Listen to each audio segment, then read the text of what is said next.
Muy buenos días, jóvenes. El día de hoy vamos a proceder con la clase de sociales, ¿no? Vamos a compartir nuestra pantallita para poder trabajar.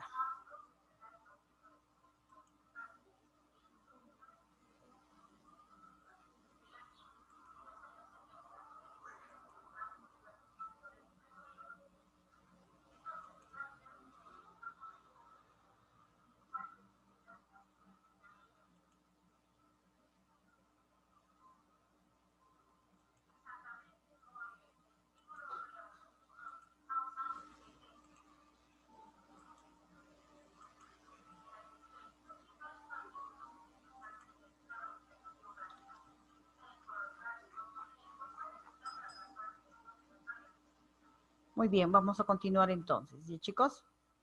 El día de hoy vamos a hablar sobre los antecedentes de la invasión de la conquista del Tahuantinsuyo.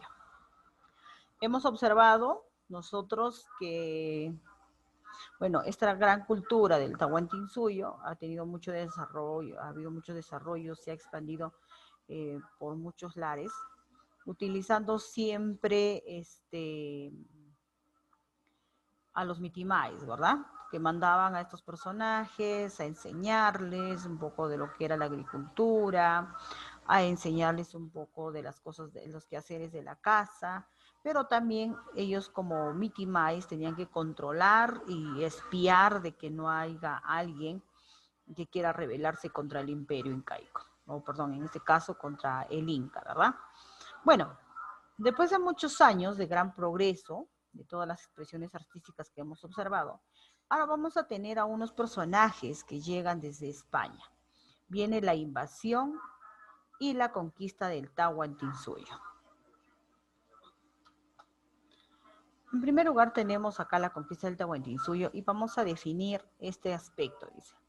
Para nosotros, más que una conquista, que normalmente lo toman los españoles con ese nombre, ¿no? Bueno, hemos conquistado un lugar, mira, nos llevamos a sus riquezas y comenzamos a hacerles trabajar, ¿no? Entonces, en el caso de ellos ha sido como un logro de extender su territorio.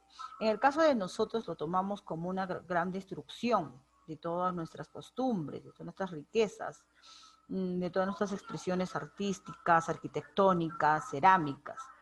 Y vamos a encontrar aquí que no solamente es la destrucción, sino el genocidio del imperio de los incas. Como podemos observar nosotros aquí, no solamente pues ingresaron y se llevaron las riquezas, sino comenzaron a matar a todos los incas, ¿no? A todos los indios. Los hacían trabajar en las minas y hasta que mueran, no tenían ninguna consideración con ellos, ¿no?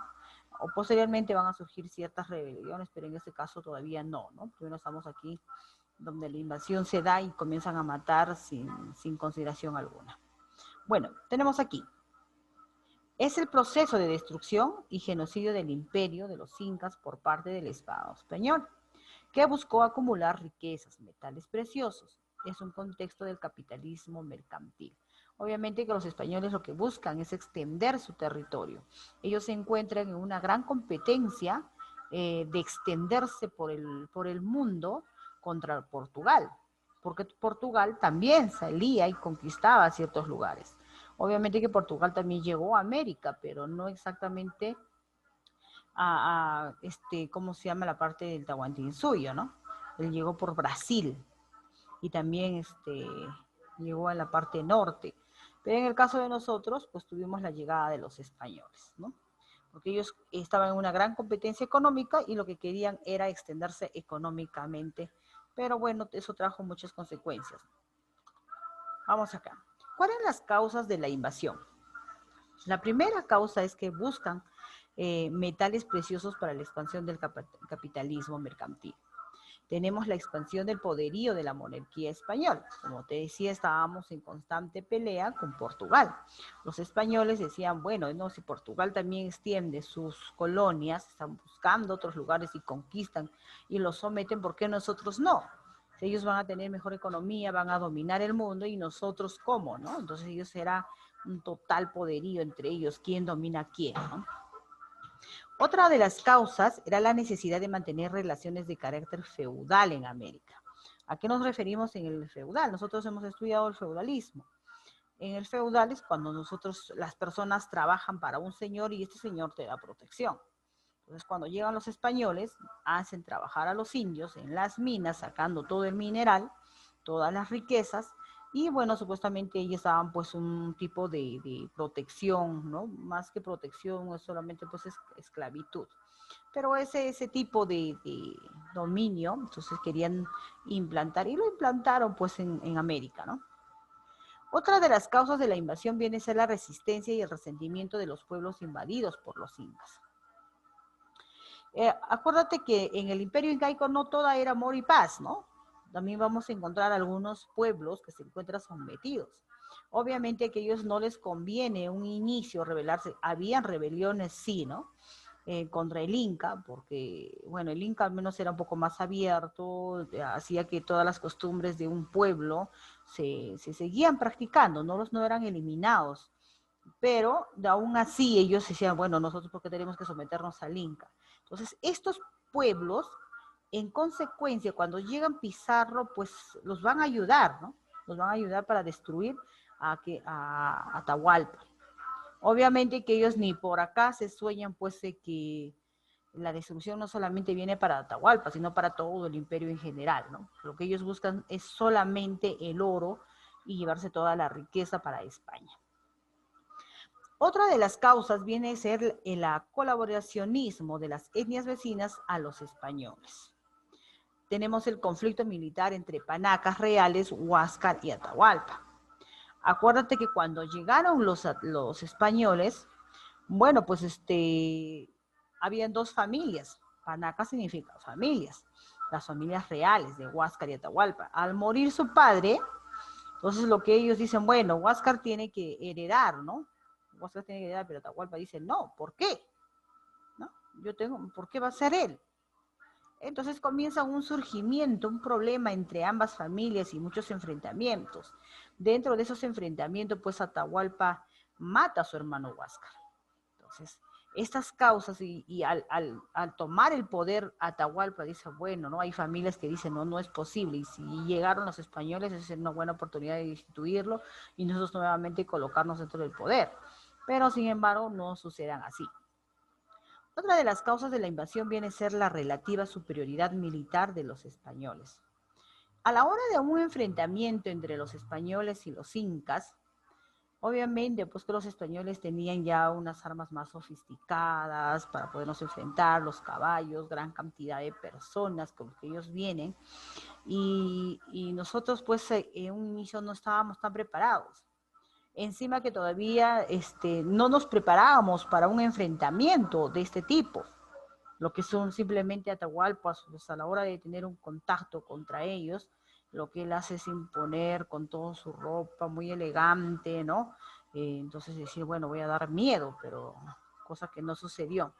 Supuestamente solamente eran poquitas personas y cuando en realidad estaban escondidas las otras personas para ya atacar a lo que es Atahualpa. Bueno, aquí tenemos que el Inca Huayna Cápac no pudo mantener un imperio unido, muchas naciones andinas exigían su autonomía e independencia. Acuérdate pues que este Inca, bueno, entre los demás Incas, el imperio se ha extendido demasiado, ¿no? Tenemos estamos del sur al norte de América del Sur, diríamos, ¿no? Estamos hablando más o menos de Ecuador, Colombia, hasta Chile, que actualmente son esos países. Entonces es un poco difícil de poder controlar todo el imperio, ¿no?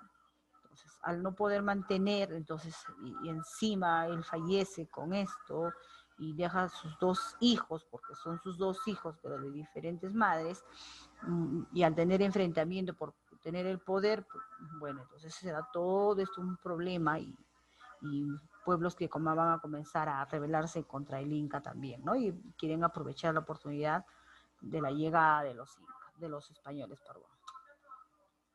Muy bien.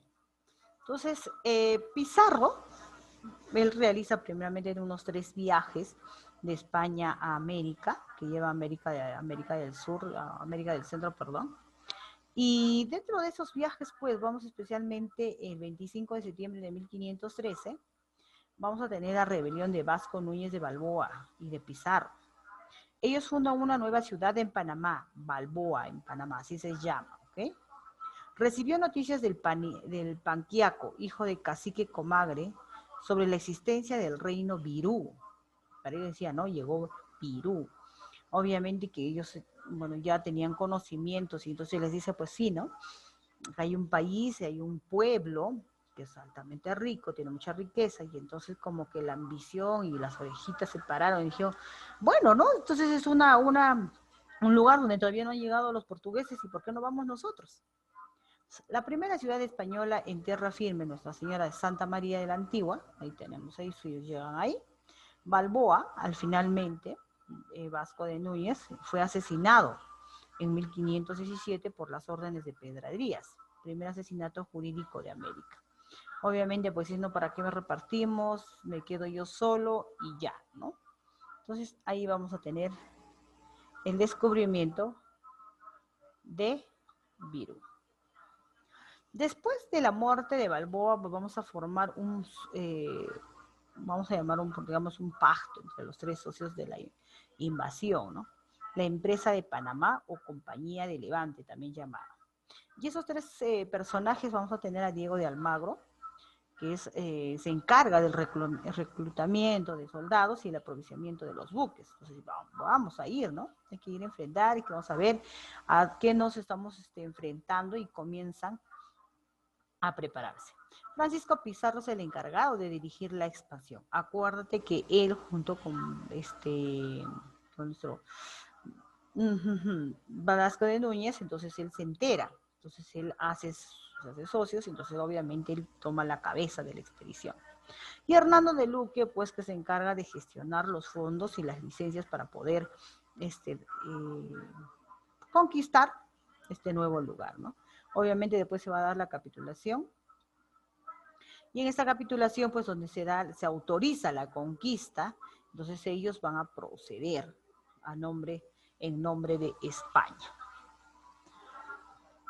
Recuerda que la empresa de Levante fue un negocio privado, financista oculto fue Gaspar de Espinosa, un testaferro de Luque, y Pedro Arias de Dávila Pedrarias otorgó la autorización a cambio de la cuarta parte de los beneficios. Dice, bueno, ya está bien, yo les voy a firmar la autorización para que ustedes puedan conquistarla, pero todas las riquezas que puedan encontrar, la cuarta parte me la dan a mí, dice, ¿no? Muy bien, aquí vamos a tener algunas preguntas que las vamos a hacer por el WhatsApp en el momento correspondiente, ¿ok? Por el momento ya tenemos. Para poder responderlas, tenemos atentos a las explicaciones. Continuamos con el siguiente. Vamos a tener los viajes de Pizarro. Como mencioné, ellos llegan primero a Panamá, salen de España y llegan a Panamá. Estamos hablando de América del Centro. Y Pizarro, pues, realiza 3 viajes, ¿no? 3 viajes. En el primer viaje va a llegar hasta más o menos a Colombia y llega hasta el puerto de Quemado. En el segundo viaje, que lo realiza en 1526, pues bueno, ya va un poquito más hacia el sur de Colombia, más o menos hasta el río San Juan, en las Islas Gorgonas, y de ahí va a bajar más o menos hasta Piura y más o menos se va a dirigir hasta más o menos hasta Lima, más o menos, un aproximado. Entonces ahí como que ya él va mirando, va investigando si realmente existe esta cultura, en qué condiciones se encuentran y todo, ¿verdad? Y en el tercer viaje, que se realiza en 1531, entonces él llega primero desde Panamá, se organiza, ya alistan todo el ataque de una vez para hacer el ataque, y entran a Piura. En Piura le comunican pues a él de que Atahualpa se encuentra en Cajamarca. Entonces viaja a Cajamarca y ahí es donde hace la toma del imperio incaico, tomando como rehén pues a Atahualpa, ¿no?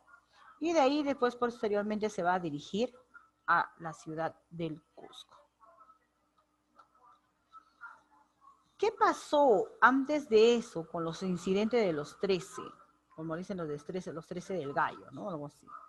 Entonces, ¿qué pasó? Bueno, al principio ellos pues no tenían mucho dinero, estaban ahí, dijo, no, pero creo que no hay nadie, nos hemos equivocado, algo ha pasado, ¿no? Y entonces dicen, no, mejor nos regresamos, ¿no? Dice, a consecuencia de la copla, el gobernador de Pedro de Ríos presumió el sufrimiento de los soldados. Dijo, no, están sufriendo por las puras, no hay nada. Y les dice, bueno, les voy a mandar un barco y regresen. Pero Pizarro se deja llevar por su intuición y dice, bueno, hace un trazo en el suelo y dice, ¿no? Los que desean regresarse se pueden ir para allá, pero los que quieran ser ricos, ¿ya? Entonces pueden cruzar la siguiente línea. Y de esa forma solamente 13 personajes supuestamente ambiciosos, valientes, cristianos, que son considerados, cruzan la línea en que ellos estaban esperanzados, pues en que sí o sí iban a encontrar el gran tesoro en Virú o Pirú para ellos. Por eso son conocidos como los 13 del Gallo. Muy bien, una vez que ya Pizarro llega, que viajó de Piura y se fue a Cajamarca para poder capturar, una de las consecuencias fue que primero en Piura se funda la primera ciudad llamada San Miguel en 1532. Entonces ellos llegan y dicen, no, bueno, a este lugar le llamamos San Miguel nosotros, ¿no? Y bautizados ese lugar. Obviamente que la llegada de estos provoca mucha muerte, destrucción de los pueblos, en el camino van capturando personas para que les den información y ya, ¿no? Y decirles qué cosa hay, y ellos, bueno, a simple vista también miraban a algunos personajes con alguna riqueza, entonces eso como que le llamaba mucha más la atención. Como te dije, también habían pueblos que estaban muy resentidos con el Inca y que buscaban, pues ellos, la liberación. Y ahí vamos a tener, por ejemplo, la ayuda de Cañaris, Tallanes, Chachapoyas, a Pizarro. Ellos ayudan y dicen, no, sí, vas a enfrentarte, entonces vamos, ¿no? Y la van a ayudar con información, guiarlo hacia donde se encontraba, pues, Atahualpa. En este caso, Pizarro emprendió la marcha rumbo a Cajamarca con decenas de esclavos y indios auxiliares. A pesar de la advertencia del espía de Chinquichara, a pesar de que este indio le dice, no, mira, ¿sabes qué? Toma, te voy a regalar algunos patitos, algunas cerámicas, pero no vayas, dice, ¿no? No vayas porque el inco es muy malo, dice, ¿no? Pero aún así él dice, no, yo voy y voy a ir y voy a capturar y lo voy a matar y voy a tomarlo, ¿no? Y todo así sucedió en el futuro, ¿verdad? En un poco tiempo sucedió así. Los sucesos de Cajamarca. Empezamos con la entrevista de Cajamarca. Hernando de Soto, al mando de 20 jinetes, fue encargado de invitar a Atahualpa a una cena. Más o menos el 16 de noviembre sería la entrevista. Usos son de guerras, vencer o ser vencidos. Era su lema de los españoles. El 16 de noviembre de 1532 se realiza la captura de Atahualpa. Después del cura dominico Vicente de Valverde realiza el requerimiento traductor a Martinillo, ¿no? Entonces utiliza Martinillo para poderse acercar y le dice, pues no, Martinillo, por favor, dile, ¿no? Y acá hemos venido nosotros a visitarlos, evangelizar, hacerles conocer sobre la religión cristiana. Y le da la Biblia, donde supuestamente pues está pues Dios, la palabra de Dios. Y, bueno, él no se explica pues que está escrito la palabra de Dios. Se le agarra el libro, se lo lleva al oído para escuchar la palabra de Dios y como no había nada, entonces simplemente lo tira hacia el suelo. Y esto pues es tomado como una ofensa a la Iglesia Católica. Y es un motivo para tomarlo rehén. Obviamente que cuando ellos fueron, pues fueron ocultos, ya teniendo toda la información a base de los demás pueblos. Entonces, a la hora de la hora, pues ya más o menos vigilan cuántas personas son, miran también el tipo de armas que tienen. Entonces, totalmente nos encontramos pues en una desventaja, ¿no? Y salen de sorpresa todos los que están escondidos y comienza entonces la captura de Atahualpa. El Zapainca Atahualpa fue tomado prisionero y encerrado pues en Amaruhuasi, que se llama Casa de la Serpiente. Para poder liberar, bueno, entre comillas, supuestamente se pedía la liberación, se pide un rescate, donde, bueno, Atahualpa ve, ¿no? Que también ellos son pues ambiciosos, ¿no? Buscan.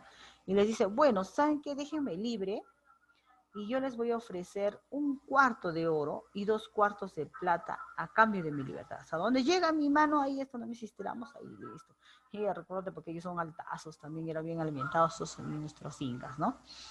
Entonces, el rescate, más o menos en la actualidad, equivale a 599 mil millones de dólares. Uf, era pues una buena cantidad, que es 30 veces la deuda actual del Perú en el Banco Mundial. ¿Listo?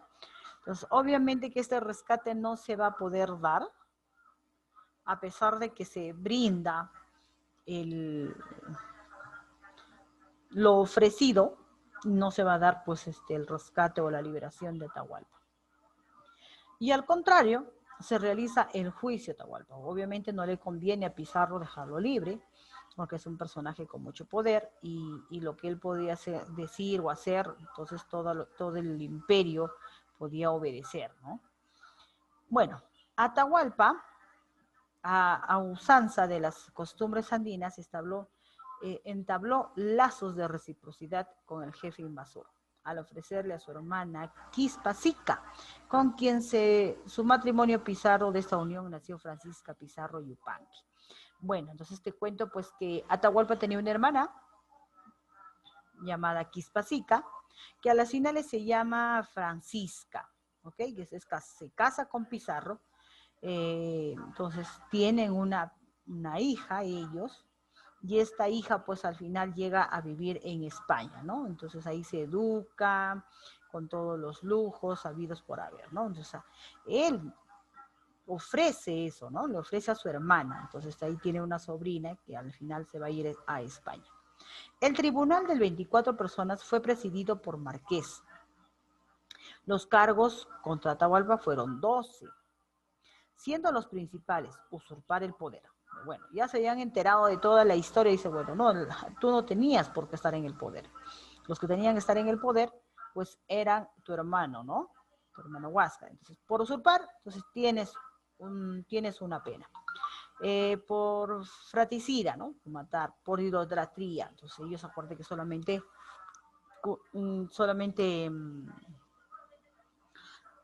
creen en un solo Dios. En el caso de los incas, pues tenemos muchos dioses, el sol, la luna, entonces era idolatría, tenías muchos dioses, éramos paganos, digamos.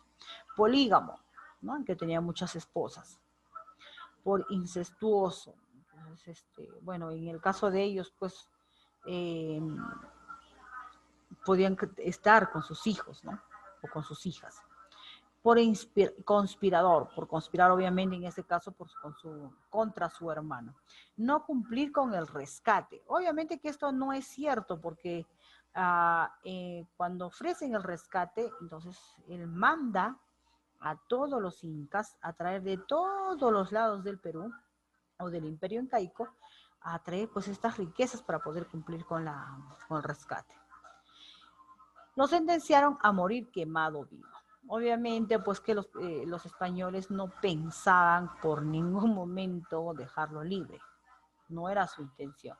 Ellos observaron que había mucha riqueza y que podía haber mucho más. Entonces no les convenía que él esté en el camino. Atahualpa mandó a sus generales a matar a su hermano Huáscar y a todo su panaca. La única verdad de las 12 sentencias de la que fue acusado, es la única que fue verdadero, ¿no? Atahualpa es llevado a juicio y condenado a morir quemado, pero se bautizó y así se cambió la pena por el garrote.